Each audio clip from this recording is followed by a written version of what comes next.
ഈ പറയുന്ന കണക്കല്ല യാഥാർത്ഥ്യത്തിലുള്ളതെന്നാണ് പ്രതിപക്ഷം ആരോപിക്കുന്നത്. സ്റ്റാർട്ടപ്പുമായി ബന്ധപ്പെട്ടുകൊണ്ട് ഒരു അഭിപ്രായം പറഞ്ഞപ്പോൾ ബാങ്കുകൾ ലോൺ കൊടുക്കുന്നില്ല എന്നതാണ് ഗൗരവമായിട്ട് പറഞ്ഞത്.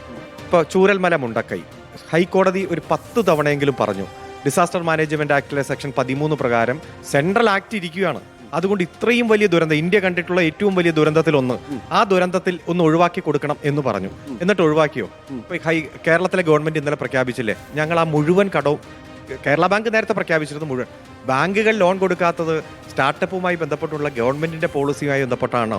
പല ബാങ്കുകളും പല സാഹചര്യങ്ങളും നോക്കിയിട്ടാണ്. രണ്ടാമത്തെ കാര്യം, ഇപ്പൊ പഠനവുമായി ബന്ധപ്പെട്ടുകൊണ്ട് പറഞ്ഞു നമ്മുടെ കുട്ടികളൊക്കെ വിദേശത്തേക്ക് പോയി. ഇത് കുറേ നാളായി കേൾക്കുന്നു. ഇങ്ങനെ പോകുന്ന കുട്ടികളുടെ ശതമാനം എടുത്ത് പരിശോധിച്ചാൽ ആദ്യത്തെ 10 സംസ്ഥാനത്തിൽ കേരളം ഇല്ല. നമ്മുടെ കുട്ടികൾ പോകുന്നത് 60-70 പണ്ടേ മുതൽ വിദ്യാഭ്യാസ രംഗത്തെ പുരോഗതിയുടെ ഭാഗമായി പോകാറുണ്ട്. നമ്മുടെ ലക്ഷ്യം എന്താ? ഇങ്ങനെ പഠിക്കാൻ പോകുന്ന കുട്ടികളെയും ആ പഠനം കഴിയുമ്പോൾ തിരിച്ച് കേരളത്തിലേക്ക് കൊണ്ടുവരിക, അവരുടെ കഴിവ്, അവരുടെ ശേഷി ഈ നാടിന് വേണ്ടി പ്രയോജനപ്പെടുത്തുക. അങ്ങനെ പ്രയോജനപ്പെടുത്താൻ നമ്മൾ ശ്രമിക്കുമ്പോൾ അവർ പറയും ഭൗതിക സൗകര്യങ്ങളില്ല, റോഡ്, മറ്റ് വ്യവസായം, മറ്റ് സംവിധാനം ഇല്ല എന്നതായിരുന്നു ഇതുവരെ പറയാറ്.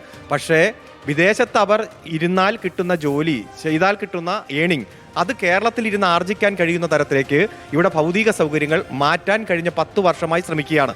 അതിന്റെ ഭാഗമായിട്ടാണ് ഇപ്പം മാനദണ്ഡം മാറി, പേര് മാറിയാലും ഇസ് ഓഫ് ഡൂയിങ് ബിസിനസ്സിൽ നമ്മൾ ഒന്നാമതെത്തി. ഡൽഹിയിൽ കേന്ദ്ര ഗവൺമെന്റ് കൊണ്ടുപോയി അവാർഡ് കൊടുത്തൊക്കെ നമ്മുടെ മുന്നിലുണ്ടല്ലോ. വന്നിരിക്കുന്ന മാറ്റം നമ്മളല്ലല്ലോ പറയണേ, വലിയ എന്റർപ്രണർമാർ വന്ന് പറയുകയാണ് നിക്ഷേപത്തിന് പറ്റിയ മണ്ണ് ഇവിടെയാണ്. അതിന്റെ മാറ്റം കൃത്യമായി കാണുകയാണ്. ഇപ്പൊ വിഴിഞ്ഞം തന്നെ എന്തൊക്കെയായാലും അതിന്റെ ഭാഗമായിട്ടുള്ള ഡെവലപ്മെന്റ് നമ്മൾ കണ്ടുകൊണ്ടിരിക്കുകയല്ലേ. മദർഷിപ്പ് വരുന്ന ഏറ്റവും വലിയ 3 തുറമുഖങ്ങളിൽ ഒന്ന് ഇവിടെയും വന്നിരിക്കുന്ന കണ്ടെയ്നറുകളുടെ എണ്ണമടക്കം പുറത്തു വന്നു. അത് നിഷേധിക്കാൻ പറ്റില്ല. അതുകൊണ്ട് കുട്ടികൾ പോയി പഠിച്ചോട്ടെ, അതിൻ്റെ ശേഷം അവരുടെ ശേഷി, കഴിവ് നമ്മുടെ നാടിന് വേണ്ടി പ്രയോജനപ്പെടുത്താൻ ഏതെല്ലാം മേഖലയിലാണോ മാറ്റം വരുത്തേണ്ടത് ആ മാറ്റമാണ് ഇവിടെ വന്നുകൊണ്ടിരിക്കുന്നത്. ഇനിയും മുന്നോട്ട് പോകാനുണ്ട്. ആ വിഷനുള്ള ബജറ്റാണ് ഇവിടെ അവതരിപ്പിച്ചത്. ഈ സ്റ്റാർട്ടപ്പുമായി ബന്ധപ്പെട്ട് ബാങ്ക് ലോണിന്റെ കാര്യം വേറെയാണ്. സർക്കാർ അനുവദിച്ച തുകയിൽ എത്രമാത്രം ഇവിടെ നടപ്പാക്കി എന്നുള്ളതാണ് ഞാൻ പറഞ്ഞത്. ബാങ്ക് ലോണിൻ്റെ സർക്കാർ പറഞ്ഞിട്ടുണ്ടാവും അതിൻ്റെ അകത്ത് പ്രായോഗികമായതും അവരുടേതായ ചില പ്രശ്നങ്ങളുണ്ടാവും, അത് ഞാൻ അംഗീകരിക്കുന്നു. ഞാൻ പറയുന്നത് സർക്കാർ എന്ത് പദ്ധതിയാണ് ഇവിടെ പ്രഖ്യാപിച്ചത്, എന്താണ് നടന്നത്, ഞാനത് മാത്രമേ പറയുന്നുള്ളൂ. അതാണല്ലോ നമ്മളൊരു ബഡ്ജറ്റ് ഡോക്യുമെൻറ്റുമായി ബന്ധപ്പെട്ട് നമ്മൾ ചർച്ച ചെയ്യുമ്പോൾ അതല്ലേ ചർച്ച ചെയ്യുന്നത്. ഇനി രണ്ടാമത്തെ കാര്യം, ഈസ് ഓഫ് ഡൂയിങ് ബിസിനസ്സിൻ്റെ കാര്യം പറഞ്ഞു. ഇപ്പോൾ ഈസ് ഓഫ് ഡൂയിങ് ബിസിനസ്സിൽ അദ്ദേഹം പറഞ്ഞത് എന്താ? കേരളം ഈസ് ഓഫ് ഡൂയിങ് ബിസിനസ്സിൽ നമ്പർ 1 ആയതുകൊണ്ട് ഇവിടെ വിദേശത്ത് നിന്ന് നിക്ഷേപങ്ങൾ വരുന്നു, ഇവിടെ അത് നിക്ഷേപിക്കാൻ പറ്റുന്ന മണ്ണാണെന്ന് അവർ തിരിച്ചറിഞ്ഞു എന്നാണ് പറയുന്നത്. ശരി, ഈസ് ഓഫ് ഡൂയിങ് ബിസിനസ്സിൽ ഇവർ പറയുന്നത്, ഇപ്പോൾ ആദ്യം ഒരു വ്യവസായിയായ വ്യക്തി പറഞ്ഞു ഗ്ലോബൽ ഇൻവെസ്റ്റേഴ്സ് മീറ്റുമായി ബന്ധപ്പെട്ട് ഒരുപാട് വ്യവസായികൾ വന്നു. ഗ്ലോബൽ ഇൻവെസ്റ്റേഴ്സ് മീറ്റ് എന്ന് കേരളം ആദ്യം കേട്ടതെപ്പോഴാണ്?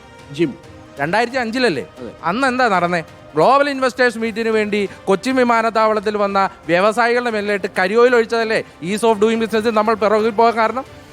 അന്ന് ജിം നടത്തി, ഗ്ലോബൽ ഇൻവെസ്റ്റേഴ്സ് മീറ്റിൽ കുറെ പ്രഖ്യാപനങ്ങൾ നടത്തി.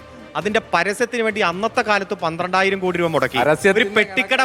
ഒരു പെട്ടിക്കട പോലും വന്നിട്ടില്ല എന്നുള്ള യാഥാർത്ഥ്യം. ഒരു മിനിറ്റ് മതി, അത് എനിക്ക് സമയം വേണ്ട. അതായത് അത്ര വലിയ പ്രഖ്യാപനം നടത്തിയ ഒരു പെട്ടിക്കട പോലും അന്ന് വരാത്തതിന് മറ്റാരെ കുറ്റം പറഞ്ഞിട്ട് കാര്യം? ഇവിടെ കൊച്ചിയിൽ വെച്ച് 3.5 മാസം മുമ്പ് 195,000 കോടി രൂപയുടെ നിക്ഷേപം പ്രഖ്യാപിച്ചു. ഈ 3.5 മാസത്തിനുള്ളിൽ 39,000 കോടി രൂപയുടെ നിക്ഷേപം വന്നിരിക്കുന്നു. കണക്കുകൾ വെച്ച് നമുക്ക് സംസാരിക്കാം. ഞാൻ അത്രേ പറഞ്ഞുള്ളൂ. എൻ്റെ പോയിന്റ് അതാണ്. ഗ്ലോബൽ ഇൻവെസ്റ്റേഴ്സ് മീറ്റിന് വേണ്ടി വിദേശത്ത് നിന്നൊരു നിക്ഷേപകൻ കേരളത്തിലെ പ്രധാനപ്പെട്ട എയർപോർട്ടിൽ വരുമ്പോൾ ഒരു യുവജന സംഘടന അവരുടെ മേലിലിട്ട് കരിയോയിൽ ഒഴിച്ചാൽ പിന്നെ അവരിവിടെ നിക്ഷേപിക്കാൻ വരുമോ? ഒരു പെട്ടിക്കട തുടങ്ങാൻ അവർ വരുമോ? അതിൽ അതിന് ഒരു കാര്യോടെ ഞാനത് പൂർത്തീകരിച്ചോട്ടെ. ഒരു കാര്യോടെ, ഇവിടെ ഏഷ്യൻ ഡെവലപ്മെന്റ് ബാങ്ക് ഇവിടെ ഫണ്ട് അനുവദിക്കാമെന്ന് പറഞ്ഞല്ലോ, ഇവിടെ ലോൺ അനുവദിച്ച് ഇവിടെ വികസന പ്രവർത്തനം നടത്താമെന്ന് പറഞ്ഞല്ലോ. അന്ന് ഈ ADB സംഘത്തെ തിരുവനന്തപുരം വിമാനത്താവളത്തിൽ തടഞ്ഞതാരാ? പിന്നെ ADBക്കാർ ഇവിടെ ഫണ്ട് അനുവദിക്കുമോ? ഇവർ തന്നെ ലണ്ടൻ സ്റ്റോക്ക് എക്സ്ചേഞ്ചിൽ പോയി മണി അടിച്ചല്ലേ പൈസ എടുത്തത്. ഞങ്ങൾ സമരം ചെയ്യാൻ പോയിട്ടില്ല, ഞങ്ങൾ ഹർത്താൽ നടത്താൻ സ്വാഗതം ചെയ്തു. അതുകൊണ്ട് ഈസ് ഓഫ് ഡൂയിങ് ബിസിനസ് നമ്മൾ മുന്നിലെത്തി. അന്ന് റോഡില്ല, മേൽപ്പാലം ഇല്ല, വൈദ്യുതി ഇല്ല, പവർ കട്ട് ഉള്ളൂ, ലോഡ് ഷെഡിംഗ് ഉള്ളൂ, ഒരു ഭൗതിക സാഹചര്യം ഇല്ല, ഒരു സാമ്പത്തിക സാഹചര്യം ഇല്ല. ആ സാഹചര്യത്തിൽ ആരെങ്കിലും വരുമോ? അത് തന്നെയാണോ ഇത് താരതമ്യപ്പെടുത്തി വസ്തുതകൾ വെച്ച് പരിശോധിക്കുക? 2016 ആരും മഴ പറഞ്ഞുണ്ടാക്കിയതൊന്നും അല്ലല്ലോ. 10 വർഷത്തെ നേട്ടം.